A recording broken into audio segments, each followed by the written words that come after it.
অভূত গেহে গেহে তুমুল হরি সংকীর্তন রব, বভৌ দেহে দেহে বিপুল পুলকাশ্রু ব্যতিকর, অপি স্নেহে স্নেহে পরম মধুরোৎকর্ষ পদবী, দবি অস্যাম নায়াদপি জগতি গৌরে বতরতি। কলি পাবনাবতার প্রেম পুরুষোত্তম করুণা সিন্ধু শ্রী শ্রীমন মহাপ্রভু পরম অন্তরঙ্গ প্রিয় পার্ষদবর্য বৃন্দারণ্য নিবাসী শ্রীল প্রবোধানন্দ সরস্বতী চরণ তার শ্রী শ্রী চৈতন্য চন্দ্রামৃতম নামক মহাগ্রন্থে 114 সংখ্যক শ্লোকে মহাপ্রভু আবির্ভূত হলে বিশ্বজীবের ভাগ্যে যে অপূর্ব সুদিনের উদয় হয়েছিল সেইটি এই শ্লোকে কীর্তন করছেন। অভূত গেহে গেহে তুমুল হরি সংকীর্তন রব, বভৌ দেহে দেহে বিপুল পুলকাশ্রু ব্যতিকর, অপি স্নেহে স্নেহে পরম মধুরোৎকর্ষ পদবী,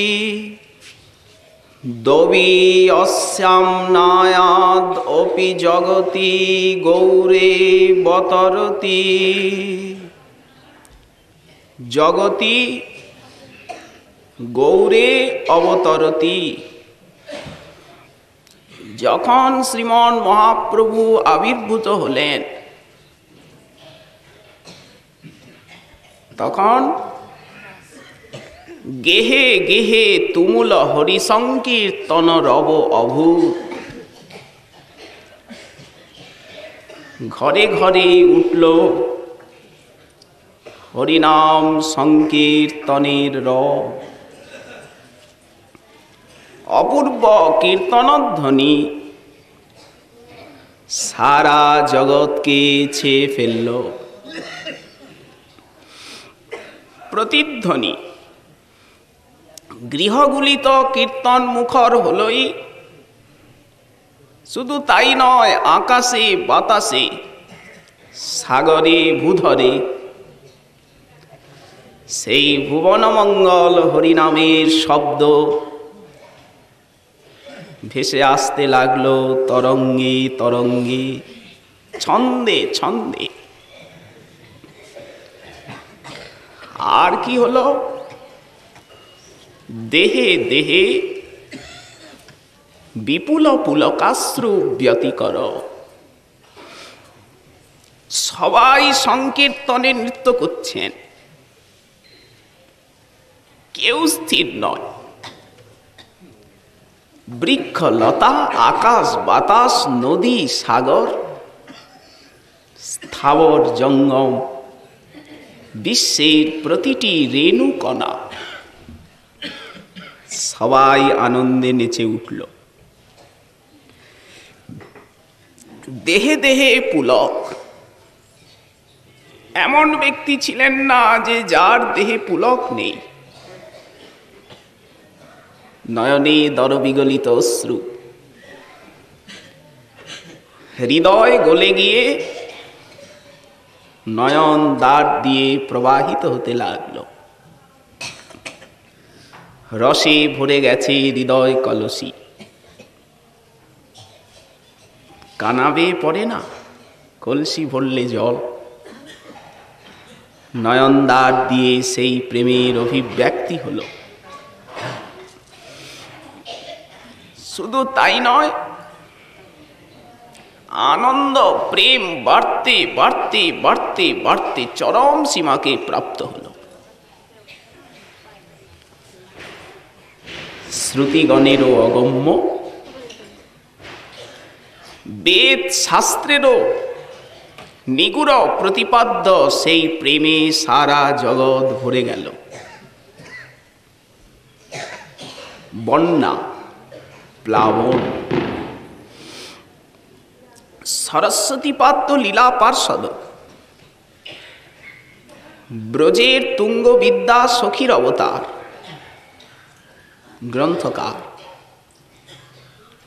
প্রবোধানন্দ গোসাই বন্দিব যতনে, যে করিলা মহাপ্রভুর গুণের বর্ণনে। তো এ তো উনি গল্প বলছেন না, কোন রূপক, কোন কাল্পনিক কোন কথা এখানে নয়। সাক্ষাৎ উনি যা দর্শন করেছেন, যা অনুভব করেছেন, সত্যদ্রষ্টা ঋষি তাই গ্রন্থাকারে করেছেন প্রকাশ আমাদেরই জন্য। ইতিপূর্ব শ্লোকে বললেন যে জগতে বিভিন্ন শ্রেণীর মানুষ আছে। প্রথমে বিষয়ী, তারা গৌরাঙ্গের কৃপায় বিষয় ভুলে গেলেন, ভক্তিরসে ডুবলেন। কারণ দিনের প্রতি তার অধিক দয়া। দৃষ্টান্ত কোথায়? রূপ সনাতন, রঘুনাথ, প্রতাপরুদ্র, রামরায়, শিবানন্দ সেন, গোপীনাথ পট্টনায়ক, এরা মহাপ্রভুর ধনী ভক্ত। রাজা প্রতাপরুদ্র, কিন্তু যেদিন সার্বভৌম ভট্টাচার্যের মুখে প্রভুর কথা শুনলেন, আমাকে দেখাবেন, বললেন রাজন তিনি এখন দক্ষিণ ভ্রমণে গেছেন, অপূর্ব সন্ন্যাসী, নদিয়া। শোনা মাত্র কেমন যেন দুর্বার আকর্ষণ। এমনই হয়, প্রিয়জনকে না দেখলেও যদি তার কথাটা কানে যায়, তার নামটুকু কানে যায়, মনে হয় তিনি যেন কত প্রিয়, কত আপনা, কত যেন আপনজন। তাই হলো পাগলপাড়া। প্রভু দক্ষিণ ভ্রমণ করে এলেন, কত অনুরোধ, কত উপরোধ। প্রভুর সঙ্গে সাক্ষাৎ এখনো গজপতির কোনো দেখা সাক্ষাৎই হয়নি, কিন্তু তার কথা শুনেই রাজা প্রতিজ্ঞা করলেন, আমি যদি গৌর কৃপা না পাই রাজ্য ছেড়ে ভিখারি হব। দেখুন, নামটা শুনে, কথা শুনে কত আকুলতা প্রাণে জাগে। যার নামে ঘর ঘরের বাহির করে, নামটাই কত লোককে পাগল করলো, ঘরের বাহির করলো। তার গুণগাথা কেমন? নাম পরতাপে যার ওই ছন করিল গো, অঙ্গের পরশে কিবা হয়, যে স্থানে বসতি তার নয়নে দেখিয়া গো, যুবতী ধৈ রজ কইছে রয়। এই দুর্বার আকর্ষণ। জগতের আকর্ষণ সে আরেক প্রকার। আর এই প্রেম রাজ্যের আকর্ষণ তার থেকে অধিক অন্য প্রকার, এ আরো তীব্র। মোরে যদি কৃপা নাহি করিবেন গৌর হরি, রাজ্য ছাড়ি প্রাণ দিব আমি হইব ভিখারি। একজন রাজার মুখেই কথা। গোস্বামী সনাতন একবার মাত্র অতি অল্প সময়ের জন্য মহাপ্রভুর সাক্ষাৎকার পেলেন সেই রামকেলি গ্রামে। রাত্রিকাল, অতি অল্প ছোট্ট সাক্ষাৎকার, সংক্ষিপ্ত বার্তা। দেখেই মহাপ্রভু বললেন, ওহে দবির খাস সাকর মল্লিক, তোমরা দুই ভাই মোর পুরাতন দাস। দেখা মাত্র রূপ সনাতন নাম পরিবর্তন করলে। ভয় আছে, নিকটে রাজমহল, এখানে থাকা উচিত নয়, লক্ষ লক্ষ জনতা পিছনে পড়েছে, রাজা সন্দেহ করছেন। বুঝিয়ে রাখা হয়েছে রাজাকে। কেশব ছত্রী সচিব, মহারাজ কিছু ভাববেন না, এক সন্ন্যাসী, হিন্দুর সন্ন্যাসী। দেখো ছত্রী, আমি রাজা, আমি ডাকলেও তো এত লোক আসবে না, অথচ সন্ন্যাসী তিনি, তার পিছনে লক্ষ লক্ষ মানুষ, আর সেই হরিধ্বনি গগনভেদী রব, হরি বল হরি বল হরি বল। মনুষ্যে শক্তি সম্ভব নয়, এত রূপ, এত আকর্ষণ, এত প্রভাব মানুষে কখনো হতে পারে না। তুমি সন্ন্যাসী বলছো কেন? কেশব ছত্রী মনে মনে ভাবলেন, এত কথা, বাদশাহকে বলেই কোনো কাজ নেই। না না মশাই, রাজন ওসব কিছু ভাববেন না। গোপনে গোপনে রাত্রে প্রভুকে সমাচার পাঠিয়ে দেওয়া হলো, প্রভু, দুষ্ট রাজা হিন্দুর দেশী নগর আপনাকে পেয়ে পাগল, রাজা সামলাতে পাচ্ছেন না জনতার চাপ, সন্দেহ করছেন ইনি রাজদ্রোহী মনে হয়, প্রভু আগিয়ে চলুন। কানাইয়ের নাটশালা অবধি গেলেন, সেখানের থেকে পদ্মার তীরে এলেন, ফিরে এলেন। সেই ছোট্ট একটু রাতের সাক্ষাৎকার, সেইটুকু রূপ সনাতনকে দিল কি বৈরাগ্যময় জীবন। সব ছেড়ে ছুটে গেলেন। শ্রীরূপ তো আগেই ছোট ভাই অনুপমকে নিয়ে, দাদা চিন্তা করবেন না, সেই মুদির কাছে 10,000 স্বর্ণ মুদ্রা রেখে এসেছি, তাই দিয়ে আত্মভার মোচন করুন। জবন টাকার লোভে ছেড়ে দিল। আমি কি এখানে থাকবো নাকি দরবেশ হয়ে মক্কায় যাব? তুমি বলো গঙ্গায় স্নানে গেছিল, সেই হাত করার সঙ্গে ডুবে কোথায় তলিয়ে গেল কে জানে। কি বৈরাগ্য! পাত্রা পর্বতে এই অপরিচিত ব্যক্তি এত আদর করছে কেন? রাজমন্ত্রী সনাতন, বুদ্ধে বৃহস্পতি, ঈশান তোমার কাছে কি কিছু আছে? প্রভু, এই কয়টা মোহর এনেছি আমি, এই নিন, আমাকে রাতের অন্ধকারে পাহাড়টা পার করে দিন, রাজবন্দি আমি, ওই সরান দিয়ে যেতে পারি না। মহাশয় আমাকে পাপের থেকে বাঁচালেন, রাত্রেই আমি আপনাদিগকে নিধন করে এটা নিতাম, যাক নেব না। বললেন না, আপনাকে নিতেই হবে, তা না হলে প্রাণ যাবে। ঈশান, প্রভু যাও, ফিরে যাও, এখন একা। রূপের বৈরাগ্য কালে সনাতন বন্দিশালে বিষাদ ভাবয়ে মনে মনে রূপেরে করুণা করি ত্রাণ কইলা গৌর হরি, মদ হমে না কইলা স্মরণে। সেই ভোট কম্বল গায়ে দিয়ে চন্দ্রশেখর ভবনে গিয়ে উপস্থিত। তার কৃপায় বিষয়ের কেমন পরিবর্তন! পার্ষদ, কিন্তু লীলা করে জগৎকে শিক্ষা দিচ্ছে। সেই হাতে নখ মাথে চুলি, নিকটে যাইতে অঙ্গ হালে, দরবেশ রূপ দেখি প্রভুর সজল আখি, বাহু পসারিয়া আইসে ধাইয়া, এসো এসো সনাতন। ছুটে যাচ্ছেন প্রভু, এই তোমার মূর্তি, রাজমন্ত্রীর এই বেশ।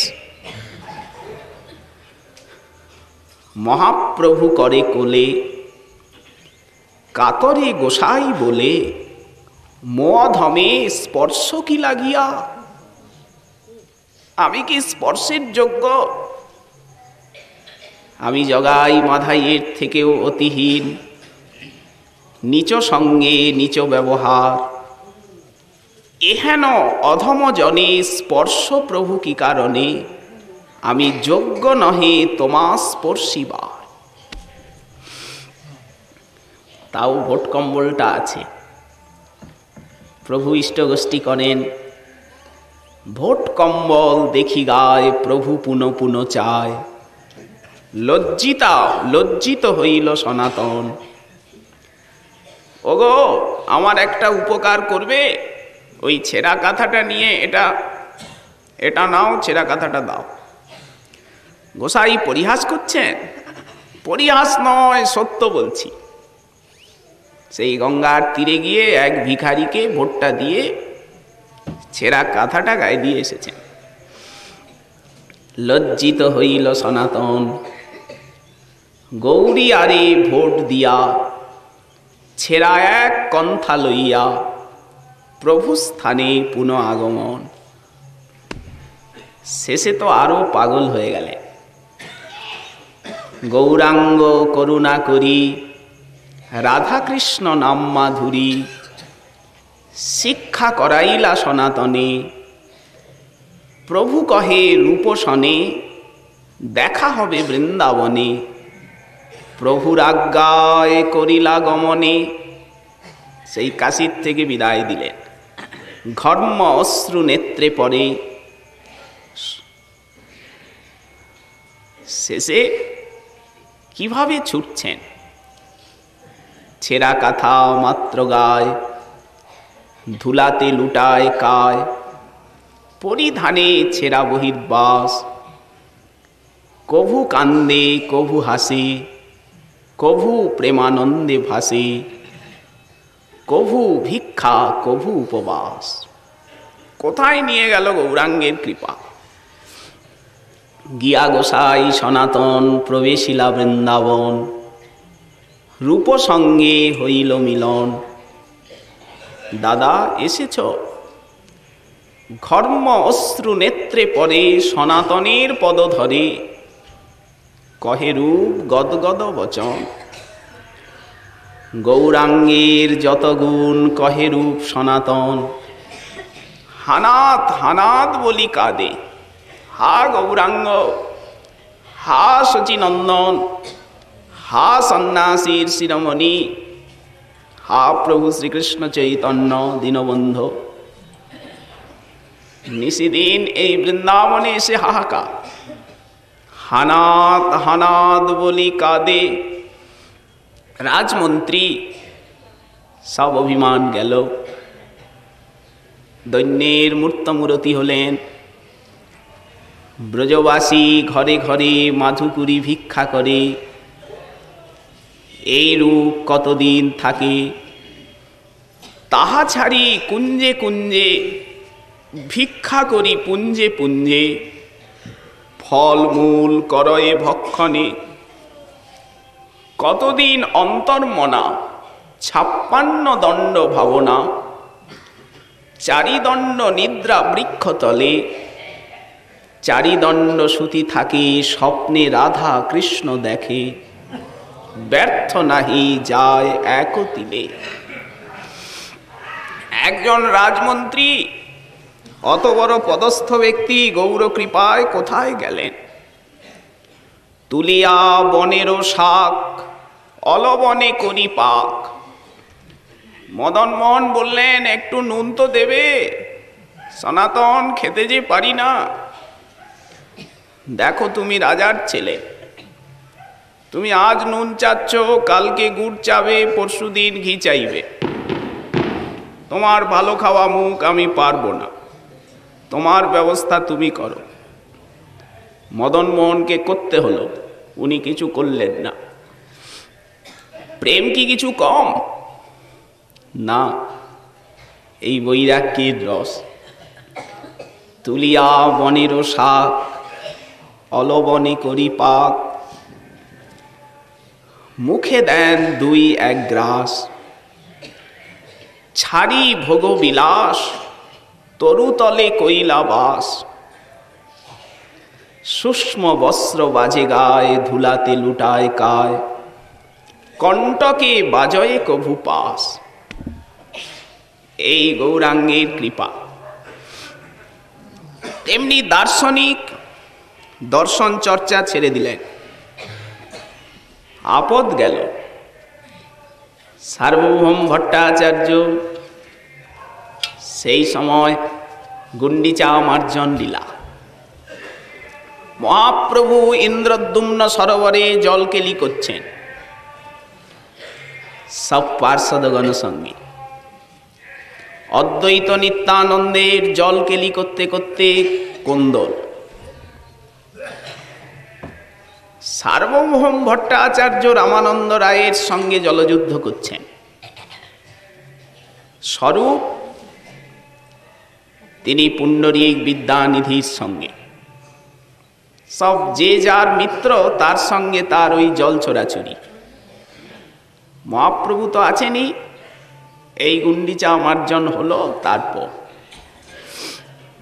মহাপ্রভু সেই চাঞ্চল্য দেখে হাসছেন।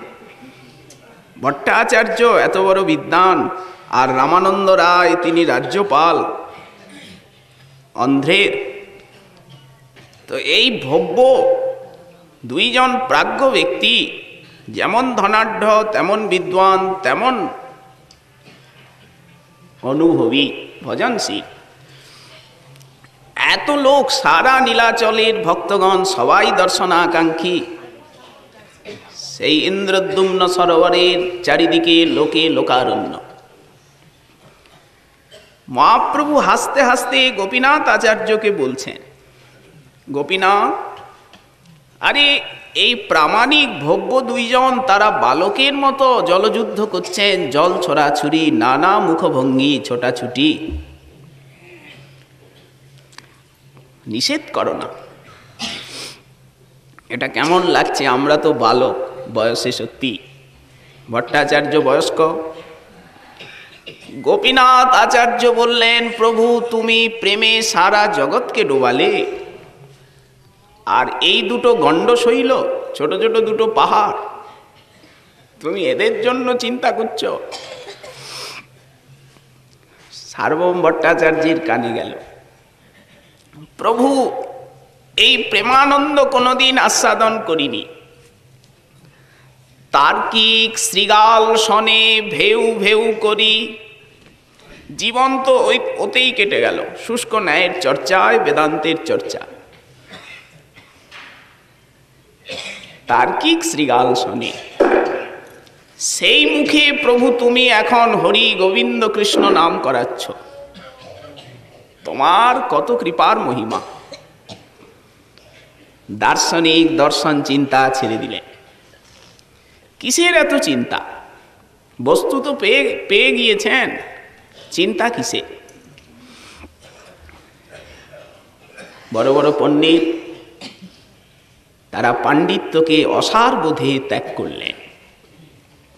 যেমন সেই দিগ্বিজয়ী সরস্বতী বলে দিলেন, তুমি এত জপ করছো, কাঁদছো, না বলে আমি পারলাম না। গূঢ় কথা।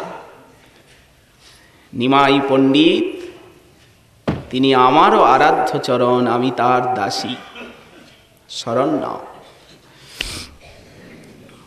সেই কাক ভরে দিগ্বিজয়ী গিয়ে উপস্থিত প্রভুর ঘরে কৃপা করলেন শচীনন্দন। কোথায় গেল তার বিদ্যাভিমান? সেই হাতি ঘোড়া লোক লস্কর সাজ পোশাক ঠাট বাট সবকে ছেড়ে দিয়ে দিনহীন কাঙাল হয়ে ব্রজের পানে ছুটলেন কেশব কাশ্মীরি। পণ্ডিত শাস্ত্র বিচার ছাড়লেন কিনা? এটা কোন শাস্ত্র? ভক্তি শাস্ত্র নয়। ভক্তি শাস্ত্র বিচার তো করতেই হবে। তাবৎ ব্রহ্ম কথা বিমুক্তি পদবী তাবৎ নতিক্তি ভবে তাবৎ চাপি বিশৃঙ্খলত্তময়তে ন লোকবেদ স্থিতি। এই সরস্বতী পাদি বলেছেন, শ্রীচৈতন্য হরি প্রিয়জনং যাবন্ন দৃগ্গোচরঃ। যতক্ষণ শুদ্ধ গৌরভক্তের দর্শন না হয় ততক্ষণ ওই অহং ব্রহ্মাস্মি, তত্ত্বমসি, প্রজ্ঞানম আনন্দং ব্রহ্ম এইসব শ্রুতি বাক্যগুলি ভালো লাগে। যেই গৌর ভক্তের দর্শন সঙ্গ হলো ওগুলো তেতো লাগে। মুক্তি শব্দ শুনিতে মনে হয় ঘৃণা ত্রাস। যে মুক্তিকে এত সুন্দর আকাঙ্ক্ষণীয় বলে মনে করতেন জ্ঞানী, সার্বভৌম ভট্টাচার্য যখন প্রভুর কৃপা পেলেন,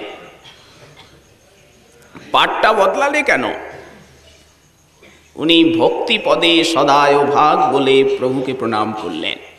সেই দিন গম্ভীরায় এসে তত্ত্বেনুকম্পাং সুসমীক সমান ভুঞ্জান এবাত্মকৃতং বিপাকম হৃদবাগ বপুভীর বিদধন নমস্তে জীবে তজো মুক্তি পদে সদায় ভাগ।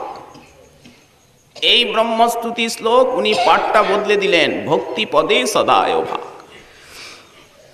মহাপ্রভু জিজ্ঞাসা করলেন, ভট্টাচার্য ভাগবতের পাঠটা বদলালে কেন? ঋষি বাণী, শব্দ বদলাতে নেই। প্রভু, মুক্তি তো কৃষ্ণ বিমুখের দণ্ড, ওটা তো ভক্তের কাম্য নয়। প্রভু বললেন, ওখানে ওই অর্থ নয়, অর্থটা হচ্ছে মুক্তি পদে যার, যার চরণে মুক্তি গড়াচ্ছে উনি মুক্তিপদ, অথবা মুক্তির যিনি সমাশ্রয় দশম পদার্থ। স্বর্গ তত্র স্বর্গ বিসর্গশ্চ স্থান পোষণমূতয় মন্বন্তর ঈশানু কথা নিরোধ মুক্তির আশ্রয়। উনি মুক্তির আশ্রয়, এই জন্য মুক্তিপদ। পাঠটা তো সঙ্গত, ব্যাসের লেখনী। বললেন, প্রভু ঠিক বুঝলাম তো, কিন্তু ভক্তি শব্দ কহিতে মনে হয়তো উল্লাস, মুক্তি শব্দ কহিতে মনে হয় ঘৃণাত্রাস। দেখুন গৌর কৃপা কোথায় নিয়ে যা। সেইখানে কবিরাজ গোস্বামী পাদ লিখছেন, যে ভট্টাচার্য পরে পরায় মায়াবাদে তার ওইছে বাক্যস্ফুরে চৈতন্য প্রসাদে। গৌরাঙ্গের কৃপার কত শক্তি। সন্ন্যাসী সব ওই সন্ন্যাস আশ্রম, নিজের একটা পদমর্যাদা ত্যাগ করলেন, গৌর প্রেমে মত্ত হয়ে গেলেন। প্রকাশানন্দের মতো সন্ন্যাসী, 10,000 যার শিষ্য, যিনি প্রকাণ্ড বিদ্বান, কোথায় গেল তার সব অভিমান? কোথায় গেল সন্ন্যাসীর ঐতিহ্য? পাগল হয়ে গেলেন। মহাপ্রভু কাশীতে, যিনি একটু পূর্বে নাম সংকীর্তনের নিন্দা করেছিলেন, হীনাচার করো কেনে কি হার কারণ, তিনি বিশ্বনাথের মন্দিরে মহাপ্রভু গেছেন। সকালবেলা দর্শনে প্রভুর রূপে আকৃষ্ট হয়ে সারা কাশীবাসী ভেঙে পড়েছেন বিশ্বেশ্বর মন্দিরে। প্রভু সেই উদ্দণ্ড নৃত্য করছেন মন্দিরের মাঝখানে। আশুতোষ বৈষ্ণব শ্রেষ্ঠ শম্ভু, তার নিকটে প্রভু উদ্দণ্ড নৃত্য। সেই সময় প্রকাশানন্দ এসেছেন দর্শনে। এটা দ্বিতীয় দিনের ঘটনা। আগের দিন সেই মহারাষ্ট্রী ব্রাহ্মণের বাড়িতে সাক্ষাৎকার হয়েছে, সন্ন্যাসী সঙ্গে এসেছেন, উনিও দর্শন করবেন। তো প্রভু তখন উদ্দণ্ড নৃত্য কীর্তন করছেন সেই আজানুলম্বিত বাহুযুগল তুলে। আরো প্রকাশানন্দের আগমনে উচ্চকণ্ঠে হরিধ্বনি করে প্রভু নাচতে লাগলেন। সেই হরি বল হরি বল হরি বল ধ্বনিতে সারা বিশ্বেশ্বরের মন্দিরটা যেন কেঁপে উঠল। সকলের নয়নে অশ্রু, সকলের দেহে পুলক, সকলের শরীর কদলীপত্রের মতো বাতাহত কলাপাতার মতো কাঁপছে। যেন কি এক আনন্দের ঢেউ বয়ে গেল সারা কাশীনগরী। প্রভু প্রয়াগে এসেছেন বিন্দু মাধব দর্শনে। সারা প্রয়াগ ভেঙে পড়েছে। কবিরাজ সাইপাদ লিখেছেন, ত্রিবেণী সঙ্গম আজকের তো নয়। গঙ্গা যমুনা যে প্রয়াগকে ডোবাতে পারেনি, বিপুল জলরাশি সত্ত্বে আজ মহাপ্রভু সেই প্রয়াগকে ভাসালেন প্রেমের বন্যা। বৃন্দাবনে যখন এলেন, স্থাবর জঙ্গম প্রভুকে দেখে পাগল। হরিণগুলি প্রভুর সঙ্গে সঙ্গে চলেছে, ময়ূরগুলি। প্রভু সেই ময়ূরকে ধরে আর ময়ূরের কণ্ঠটা দেখছেন, কৃষ্ণের মতো ময়ূরের কণ্ঠটা। এই পাখিগুলো পিছনে পিছনে উড়ে উড়ে চলেছে। বৃক্ষলতা যেন পথকে অবরোধ করছে, যেও না, যেও না। যখন রাধাকুণ্ডে এলেন, এই স্থানে বসলেন, ব্রজবাসীগণ ছুটে এলেন। নাম জানি না, গৌর বরণ এক অপরূপ সন্ন্যাসী এসেছেন আমাদের গ্রামে। বিদ্যুতের মতো রাষ্ট্র হলো। ওগো ব্রজরাজ কিশোরের মতো অমনি গো তার মুখের হাসি, অমনি চাহনি অমনি হাসি। নাম জানি না, গৌর বরণ এক অপরূপ সন্ন্যাসী। সে কাঁদে কেন? মুখে বলে রাধা রাধা, রাধা কুণ্ডের মাখে কাদা। ওই যে স্নান করলেন, কুণ্ডের মৃত্তিকা লইয়া তিলক করিল। রাধাচরণ রেণু ভট্টাচার্য দ্বারা কিছু মৃত্তিকা বাঁধিয়া লইল। নীলাচলে গিয়ে এই রাধাকুণ্ডের রদ সকলকে দেব। কেন এই দশাটা? যেখানে গেছেন বৃন্দাবনকেও পাগল করেছেন। শেষে কালীয় হ্রদে ঝাঁপ দিলেন কৃষ্ণপ্রেমী। বলভদ্র ভট্টাচার্য বিপদে পড়লেন, একা একা বৃন্দাবনে চলে যান। সেই কেশিঘাটের নিকটে ইমলি তলায় একটি বৃক্ষতলে বসে অক্রুর ঘাটের থেকে আসেন। মথুরা খুব জমঘট জনসমাগম, প্রভু নির্জনে থাকতে ভালোবাসেন, তাই মথুরার থেকে এসে অক্রুর ঘাটে থাকেন। ভিক্ষা মথুরাতে, আর বৃন্দাবনে এসে সেই ইমলি তলায় বসে হরিনাম করেন। একদিন এক রাজপুত ব্রাহ্মণ সনেরিয়া, সে ওই যমুনার পার দিয়েই যাচ্ছিল। সহসা এই নির্জন বনে কার কণ্ঠস্বর ভেসে আসে। উনি যমুনার তীরে সেই তেঁতুল গাছ, কৃষ্ণলীলাকালে মৃদুমন্দ পবন বইছে, ওপারে ঘাসের মাঠে গাভীগুলি চড়ে বেড়াচ্ছে, যমুনার কালো জলে সেই সূর্যের আলোর ঝিকিমিকি খেলা। অশ্রুস্নাত নয়নে প্রভু হরে কৃষ্ণ হরে কৃষ্ণ হরে কৃষ্ণ হরে কৃষ্ণ উচ্চকণ্ঠে জপ করছেন। সহসা সেই সোনেরিয়া ব্রাহ্মণের কানে গেল, উনিও যমুনায় স্নান করতে এসেছিলেন। কার কণ্ঠধ্বনি? নিকটে গিয়ে দেখছেন এক অপূর্ব সন্ন্যাসী। ইনি আবার মাধবেন্দ্র পুরীপাদের কৃপা পেয়েছিলেন। অপূর্ব অশ্রুকম্প পুলকে দেহ বিভূষিত। যতদিন প্রভু ছিলেন আর তার সঙ্গ ছাড়েননি, ওই দর্শন আর ওই তার মুখের হরিনাম শুনে। এই রকম গৌরাঙ্গের আকর্ষণী শক্তি। শুধু তাই নয়, পতিত হেরি কান্দে স্থির নাহি বান্ধে, করুণা নয়নে চায় নিরুপম হেমজিনী উজর গোরা তনু,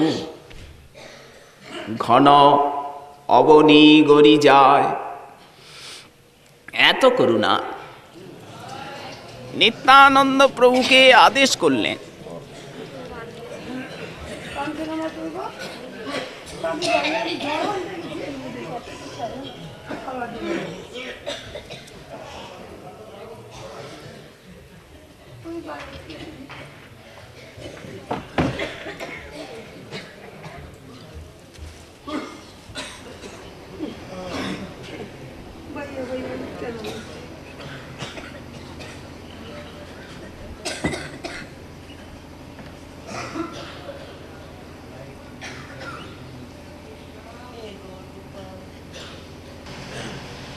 এই শ্লোকে সরস্বতী পাদ যা বলছেন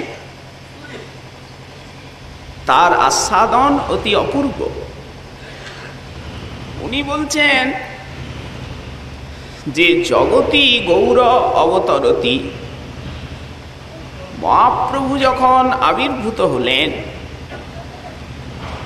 তখন গেহে গেহে গৃহে গৃহে তুমুল হরি সংকীর্তন রব, ঘরে ঘরে ঘরে ঘরে উঠেছিল বিপুল হরি সংকীর্তনের রব। প্রমাণ কোথায়? সমস্ত ঘরগুলি হয়েছিল হরি সংকীর্তন ভূমি। এটা তো গোড়ার থেকেই আমরা দেখতে পাই। মহাপ্রভু যখন গয়ার থেকে এলেন, 10 দিন চেষ্টা করলেন বিদ্যার্থীগণকে সেই ব্যাকরণ পড়াতে, কিন্তু পারলেন না। শেষে উনি তাদেরকে যখন বিদায় দিচ্ছেন তখন কি বললেন? তোমরা কৃষ্ণের দাস, কৃষ্ণ নাম করো, কৃষ্ণ সংকীর্তন করো। গুরুদেব, সংকীর্তন কাকে বলে তা তো আমরা জানি না, কিভাবে করতে হয়। গয়ার থেকে এসেছেন, তারপরেরই ঘটনা। প্রভু বললেন, জানো না, আমি দেখিয়ে দিচ্ছি। এই বলে উঠলেন। তখন বাদ্যযন্ত্র কিছু নেই, নিজেই হাততালি দিয়ে সেই হরিহরায় নম কৃষ্ণ, গোপাল গোবিন্দ রাম শ্রীমধুসূদন,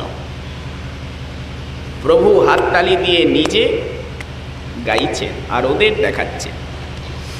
মুকুন্দ সঞ্জয়ের সেই মণ্ডপে ওরাও প্রভুর সঙ্গে সঙ্গে নেচে নেচে হাততালি দিয়ে আর নাম করছে ঘুরে ঘুরে। সহসা চিৎকার চেঁচামেচি কোলাহল, সবাই ছুটে এসেছেন মুকুন্দ সঞ্জয় বাটির আশেপাশে। অনেক তো ছাত্র দেখছেন ভুবনমোহন গৌরাঙ্গ নেচে নেচে আর তাদেরকে নৃত্য কীর্তন শিক্ষা দিচ্ছেন। নদিয়ায় এই প্রথম কীর্তন।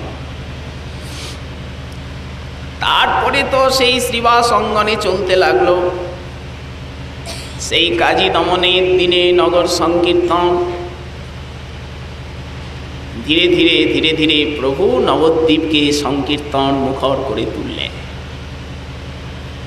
সংকীর্তন প্রচারই হচ্ছে মহাপ্রভুর প্রথম কৃত্য। সংকীর্তন প্রচারিতে মোর এই অবতার। যুগধর্ম, ওকে তো বাদ দেওয়া যাবে না। শুধু তাই নয়, হর্ষে প্রভু কহে শুন স্বরূপ রাম রায়, কলৌ নাম সংকীর্তন পরম উপায়। শেষে যে রাত্রিতে প্রভু গৃহত্যাগ করবেন, শ্রীধর লাউ নিয়ে এলো। লাউয়ের পায়েসটা আজই রাত্রে করা হোক। প্রভু আদেশ করলেন, দুগ্ধ তুম্বি প্রভুর প্রিয়। সেই রাত্রিতে যখন প্রভু সমস্ত নাগরিয়াগণকে বিদায় দিচ্ছেন, কি বললেন? নবদ্বীপবাসীর প্রতি প্রভুর শেষ উপদেশ, আপন গলার মালা সবাকারে দিয়া আজ্ঞা করেন প্রভু সবে, কৃষ্ণ গাও গিয়া। বল কৃষ্ণ ভজ কৃষ্ণ, কৃষ্ণ গাও গাও কৃষ্ণ নাও। কৃষ্ণ মাতা কৃষ্ণ বিনু কেহ কিছু না ভাবিও আন। এই প্রভুর সন্ন্যাসের আগের রাত্রির উপদেশ। বল কৃষ্ণ ভজ কৃষ্ণ গাও কৃষ্ণ নাম, কৃষ্ণ বিনা কেহ কিছু না ভাবিও আন। এই উপদেশ করলেন। যদি আমার প্রতি স্নেহ থাকে সবার, তবে কৃষ্ণ ব্যতিরিক্ত না গাহিবে আর। কি শয়নে কি স্বপনে, কি ভোজনে কিবা জাগরণে, অহর্নিশ চিন্ত কৃষ্ণ বলহ বদনে। এই সার উপদেশ। এই যে বলছেন ঘরে ঘরে সংকীর্তন, নদিয়া তো মেতে গেলই, নীলাচলে এলেন, সেখানেও সংকীর্তন। দক্ষিণ ভারতে গেলেন, যে মন্দিরে যান নিত্য কীর্তন। পথে যাকে দেখেন আলিঙ্গন করে কৃষ্ণ প্রেম দেন। প্রভুকে দেখলেই মুখে কৃষ্ণ নাম এসে যায়। তাকে প্রেমিক বানিয়ে আজ্ঞা দেন, আমি তোমার সঙ্গে সঙ্গে থাকব। প্রভু বললেন, ওইছে বাত পুননা কহিবা, ঘরে গিয়া নিরন্তর কৃষ্ণ নাম নিবা। এই আজ্ঞা। যারে দেখো তারি করো কৃষ্ণ উপদেশ, মোর আজ্ঞায় গুরু হইয়া তারু সর্বদেশ। কভু না বাঁধিবে তোমা বিষয় তরঙ্গ, পুনরপি এই ঠাই পাবে মোর সঙ্গ। এইভাবে সারা দক্ষিণ দেশকে হরিনাম সংকীর্তন মুখর করে তুললেন। আবার নীলাচলে ফিরে এলেন। এইবার যখন সেই সমস্ত গৌড়দেশবাসী ভক্তগণ রথযাত্রার প্রারম্ভে আসছেন, গজপতি প্রতাপ রুদ্রদেব রাজপ্রাসাদের উপরে উঠে দেখছেন, গোপীনাথ আচার্য দেখাচ্ছেন, উনি চেনেন। সেইখানে সব ভক্তগণ কীর্তন করতে করতে আসছেন। দিব্য জ্যোতির্ময় কলেবর মহাপ্রভুর সবাই অশেষ প্রিয়। অদ্বৈত আচার্য আছেন, মুকুন্দ নরহরি, সমস্ত পার্ষদ রাঘবাদী। তখন প্রতাপ রুদ্র একটা কথা বললেন, ভট্টাচার্য, এই কীর্তন তো কোনোদিন শুনিনি। এমন নৃত্য, এমন আবেশ, এমন অশ্রু, আর এমন মন প্রাণকে আকর্ষণ করে সুর, কোনোদিন তো দেখিনি আমাদের এই নীলাচলে। বহু বৈষ্ণব তো আসেন জগন্নাথ দর্শনে। তখন এক কথায় গোপীনাথ ভট্টাচার্য উভয়ই বললেন, চৈতন্যের সৃষ্ট এই নাম সংকীর্তন রাজন কোথার থেকে দেখবেন আর শুনবেন এই কীর্তন? এটা মহাপ্রভুর সৃষ্ট এই মধুর হরিনাম সংকীর্তন। তারপরে রথাগ্র নর্তনে যে সংকীর্তনের বন্যা বয়ে গেল নীলাচলের উপর দিয়ে, 7 সম্প্রদায়ে বাজে 14 মাদল, যার ধ্বনি শুনি বৈষ্ণব হইল পাগল, বৈষ্ণবের ঘটা মেঘে হইল বাদল, সংকীর্তনামৃত সহ বর্ষে নেত্র জল। এই একবার হলো কি, সারা জগৎ কৃষ্ণ নাম কীর্তনে মেতে গেছে। এই যে এখানে বলছেন, গেহে গেহে বিপুল হরিসংকীর্তন রব। অদ্বৈত আচার্য প্রভু এবারকার রথযাত্রাতেও সমস্ত গৌরদেশের ভক্ত উপস্থিত। সহসা আচার্য প্রভুর মনে একটা চিন্তা এলো, উনি সেটা প্রকাশ করে ফেললেন নির্জনে ভক্তগণের কাছে। ভক্তগণ, কৃষ্ণ নামে তো জগৎ মাতল, কিন্তু আমরা এতদিন গৌর নাম করতে পারিনি মহাপ্রভুর ভয়ে। এইবার আমরা প্রকাশ্যে নীলাচলের রাজপথে গৌর নাম কীর্তন করব। প্রভু যদি নিষেধ করেন, বললেন ওনার নিষেধ শুনব না, করুন। কি গাওয়া হবে? অদ্বৈত আচার্য প্রভু পদ বানালেন, আমি গাইব, সামনে আগে থাকব।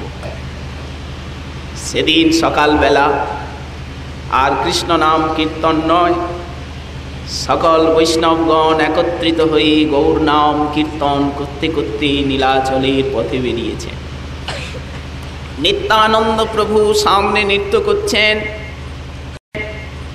পাশে অদ্বৈত আচার্য প্রভু হেলে দুলে। যখন গম্ভীরার কাছে এলেন, মহাপ্রভু ভাবলেন আজ সকাল সকাল এত কীর্তনের ধ্বনি, কই আমি তো কিছু জানি না। তাড়াতাড়ি উনি ছুটে বেরিয়ে আর যোগ দিতে যাবেন, গেলেন, সঙ্গে সঙ্গে শুনতে পেলেন, ওহো আমার নাম কীর্তন করছে। রাগে গড় গড় হয়ে গম্ভীরায় এসে আর শুয়ে পড়লেন। অদ্বৈত আচার্য প্রভু বললেন, উনি রাগুন, যাই করুন, আমরা গৌর নাম কীর্তন করবই। সারা জগন্নাথের মন্দিরের চারিদিকে ঘুরে সেই অপূর্ব নব অবতারের কথা, নবনাম সংকীর্তনের সমাচার শুনে নীলাচলবাসী যোগ দিলেন। এমনকি গজপতি প্রতাপরুদ্রদেবও সেই সংকীর্তনে এসে উপস্থিত। শেষ হলো, বাসনা পূর্ণ হলো, গম্ভীরায় সকলে এসেছেন। প্রভু শয়ন করে আছেন, ওই দিকে মুখ ফিরে, কথাবার্তা নেই। শ্রীবাস পণ্ডিত সামনে, অদ্বৈত আচার্য প্রভু এসেছেন, সবাই চুপচাপ বসে আছেন। প্রভু ওই দিকে মুখ ফিরে শুয়ে আছেন। বেশ কিছু সময় ব্যতীত হল। গোবিন্দ বলছেন, প্রভু বৈষ্ণবগণ তোমার দর্শনাকাঙ্ক্ষায় বসে আছেন, ওঠো দর্শন দাও। প্রভু শুয়ে আছেন, রাগে গড় গড়। উঠলেন, সামনেই শ্রীবাস। শ্রীবাস, তুমি তো পণ্ডিত, আজকে কি গাইলে? জগন্মঙ্গল কৃষ্ণের নাম ছেড়ে কি নাম করলে আমায় বোঝাও। তখন সূর্যের আলো এসে গম্ভীরার সেই বারান্দায় পড়েছে। শ্রীবাস হাতটা এমন করলেন। প্রভু জিজ্ঞাসা করছেন, ওটা কি ইঙ্গিত করলে? শ্রীবাস বললেন, প্রভু সূর্যকে হাত দিয়ে ঢাকতে চেষ্টা করছি। সূর্যকে হাত দিয়ে ঢাকা যায়? তো প্রভু আসমুদ্র হিমাচল তোমার গুণে তোমার নামে ভরে গেল, আর এখনো তুমি তোমায় ঢাকতে চেষ্টা করছো? ওটা কি সম্ভব? সহসা বাইরের থেকে কিছু যাত্রী গম্ভীরায় প্রবেশ করল। জয় শ্রীকৃষ্ণ চৈতন্য ভগবান, জয় শ্রীকৃষ্ণ চৈতন্য ভগবান, একবার দর্শন দাও প্রভু দয়াময়, আমরা বহু দূর দেশের থেকে এসেছি। শ্রীবাস বললেন, ওই দেখো শোনো, তুমি তো আমাদের প্রতি রাগ করে শুয়ে আছো, কি জানি কি দণ্ড দেবে, ওদেরকে আমরা শিখাতে গেছি? মহাপ্রভু বললেন, শ্রীবাস তুমি মহাভাগবত, ওই আমাকে জব্দ করবার জন্য ওদের হৃদয়ে প্রেরণা দিয়ে আর তুমি আমার নাম করাচ্ছ। শ্রীবাস আত্মস্তুতি শুনে লজ্জায় মরমে মরে গেলেন। সেই দিন থেকে অদ্বৈত আচার্য প্রভু বললেন, ভক্তগণ, আজ থেকে তোমরা সকলে গৌরাঙ্গের লীলা লিখবে, গৌরাঙ্গের মহিমা লিখবে। পদ পদাবলীর সৃষ্টি সেদিন থেকে হলো। এর আগে মহাপ্রভু কিছু বলতে লিখতে দেননি। গৌর নামে, কৃষ্ণ নামে সারা গৃহগুলি সমস্ত ভরে গেল। বভৌ দেহে দেহে বিপুল পুলকাশ্রু ব্যতিকর, দেহে দেহে পুল। প্রেম বাড়তে লাগলো, বাড়তে বাড়তে শ্রুতিগণের দুর্গম সীমাকে প্রাপ্ত করল। এই জন্যই শেষে অদ্বৈত আচার্য প্রভু বললেন, যে জন্য তোমায় ডেকে ডেকে এনেছিলাম সে বাসনা আমার পূর্ণ হলো, এইবার আমার দিক থেকে আমি বিদায় দিচ্ছি। বাউল রে কহিও লোকে হইল বাউল, বাউল রে কহিও হাটে নাবিকায় চাউল, বাউল রে কহিও কাজে নাহিক আউল, বাউল রে কহিও ইহা কহিয়াছে বাউল। চৈতন্য চন্দ্রোদয় নাটকের শেষাঙ্কে আছে, সেইবারও নীলাচলের রথযাত্রায় সবাই এসেছেন। সেই হেরা পঞ্চমীর তিথি চলে গেল, মান আস্বাদন। একদিন নির্জনে মহাপ্রভু অদ্বৈত আচার্যকে বলছেন, আচার্য কিছু চেয়ে নাও। আচার্য বললেন, প্রভু তুমি বাসনার অতীত বস্তু দিয়ে দিয়েছ, সর্বত্র হরিনাম সংকীর্তনের প্রচার হয়েছে, সর্বত্র ভক্তির প্রচার। তুমি কলিকে দমন করেছ। কৃষক যেমন ক্ষেত্রে ধান্য ছড়ায়, তেমনি তুমি রাধাভাবের বীজ বিশ্বের সর্বত্র ছড়িয়েছ। কিছু তো পাওয়ার বাকি নেই। এখন আমাদের জ্ঞান কর্মের কথা শুনলে ঘৃণার উদয় হয়। কি চাইব? প্রভু বললেন, আমার দেওয়ার এখনো কিছু আছে। কি সেটি?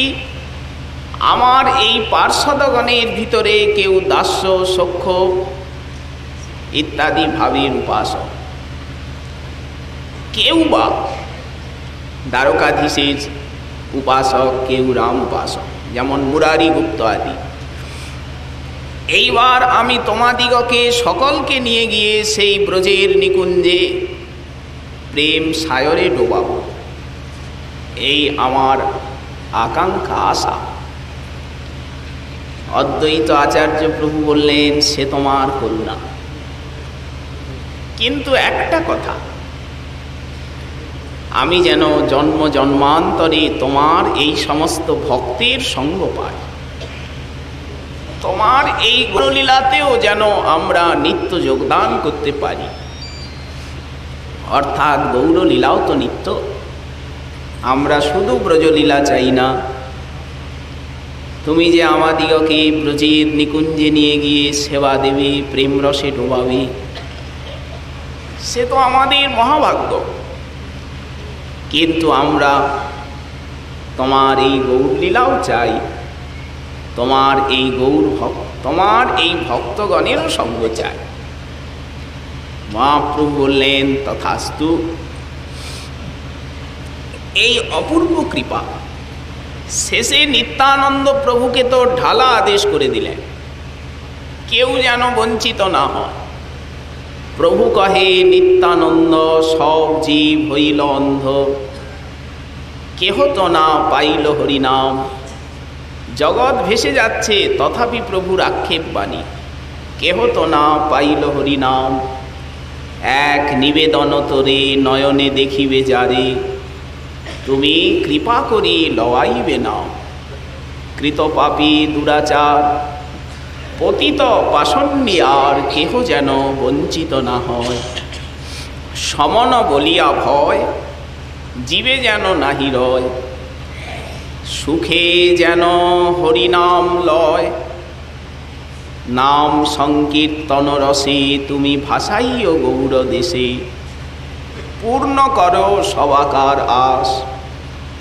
হেন কৃপা অবতারে উদ্ধার নহিল যারে, কি করিবে বলরাম দাস। এই জন্য কলিযুগের জীবের নিস্তারের একমাত্র উপায় শ্রী গৌরাঙ্গ। তিনি একাধারে সাধু, একাধারে গুরু, একাধারে স্বয়ং ভগবান, নিজেই আস্বাদক, নিজেই প্রচারক। এই হেতু জগদানন্দ পণ্ডিত কি বললেন?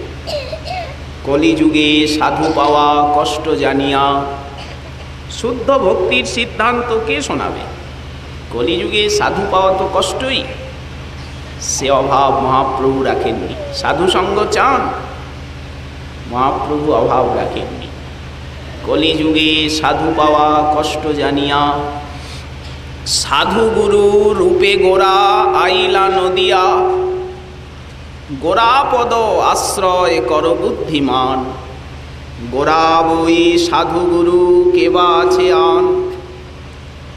গৌরজন সঙ্গ কর গৌরাঙ্গ বলিয়া, হরে কৃষ্ণ নাম কর নাচিয়া নাচিয়া।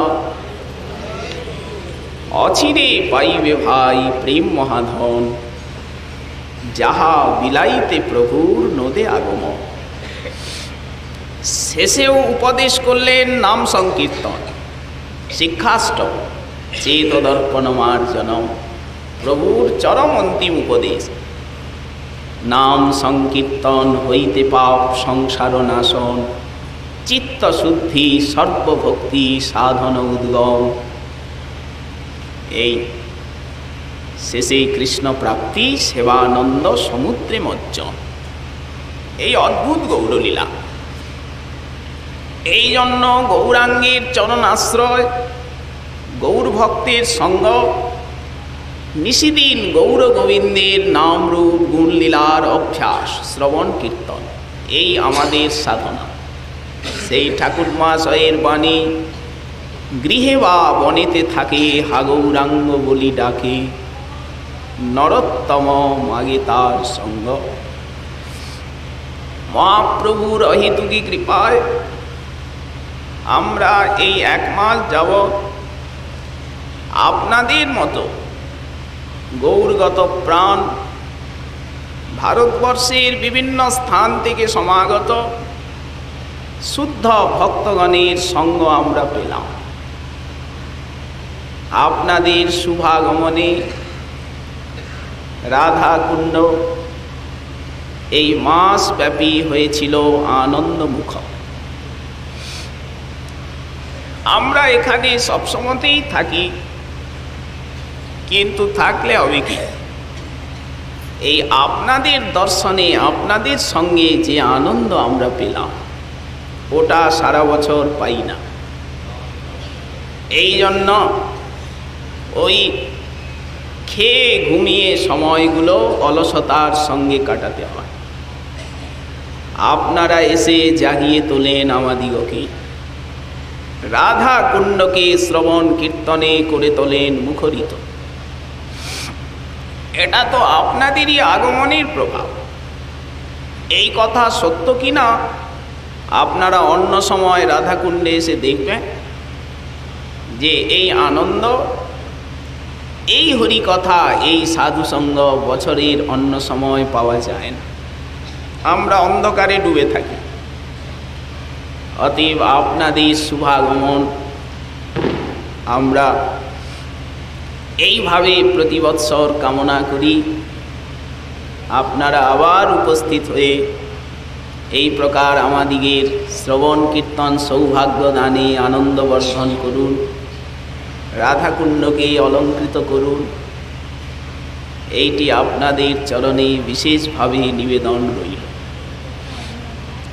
তারপরে যিনি এত সুন্দর ব্যবস্থা করে বিশাল ব্যয় করে আর আমাদিগের এই আনন্দবর্ধনে সহায়তা করেছেন, কারণ ব্যয়সাধ্য ব্যাপার সব কিছুই, সেই পরম মাননীয়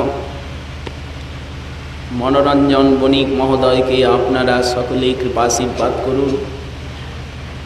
তিনি এই প্রকার হরিগুরু বৈষ্ণবের সেবা করে জীবন জনমকে ধন্য করুন। অর্থ তো অনেকেরই আছে, কিন্তু এইভাবে সেবা করবার সৌভাগ্য কজনের হয়। তিনি ধন্য যে এইভাবে তিনি আপনাদের সেবার সৌভাগ্য পেয়েছেন।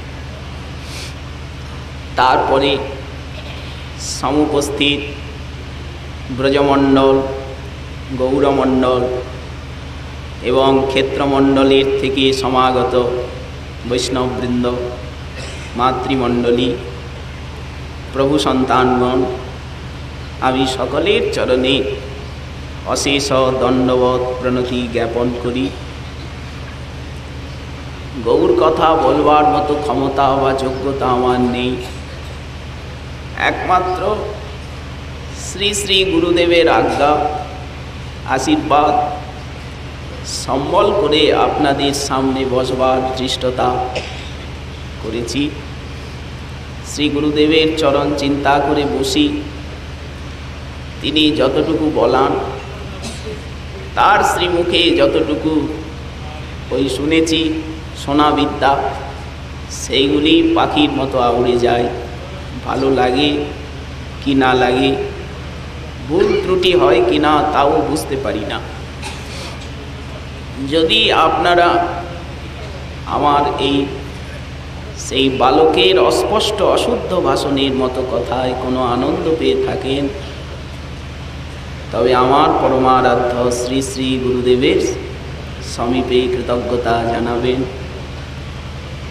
আর যদি ভুল ত্রুটি বশত, আমার স্বভাববশত, আমার আচরণে, কথাবার্তায়, ব্যবহারে কোনো দুঃখ পেয়ে থাকেন, তার জন্য আমি ক্ষমা ভিক্ষা করছি।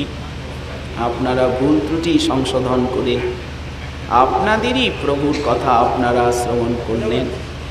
সকলে মিলে আশীর্বাদ করুন যেন এইভাবে গৌর গোবিন্দের কথা বলে আপনাদের সেবা করতে পারি। এই প্রার্থনা আপনাদের শ্রীচরণে জানিয়ে এইবারকার মতো এই স্থানের শ্রী শ্রী চৈতন্যচন্দ্রামৃতম কথা বিশ্রাম দেওয়া হচ্ছে।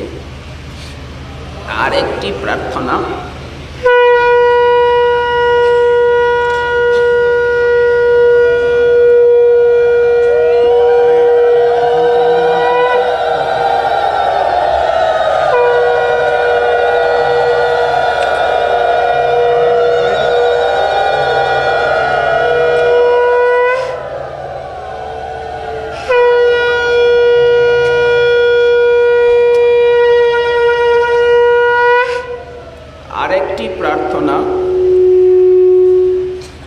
আপনাদের কাছে মালদার গোস্বামীজি জানাচ্ছেন, ওনার গোড়াধাম কলোনিতে যে ভজন কুঠির শ্রীনিতাই কুঞ্জ, প্রতি বৎসরই উনি একটি বাৎসরিক অনুষ্ঠান করেন। তো এই পূর্ণিমার পরে যে সোমবার দ্বিতীয়ার থেকে সেখানে 3 দিন হরিকথা হবেন, তারপরে নাম সংকীর্তন যজ্ঞ, তারপরে যারা বৈষ্ণব সেবা, আপনারা যারা যারা থাকবেন পাঠে কীর্তনে এবং মহাপ্রসাদ সেবায় যোগদান করবেন, এই প্রার্থনাটিও উনি আপনাদের কাছে জানিয়ে রাখলেন। নিতাই গৌর হরি।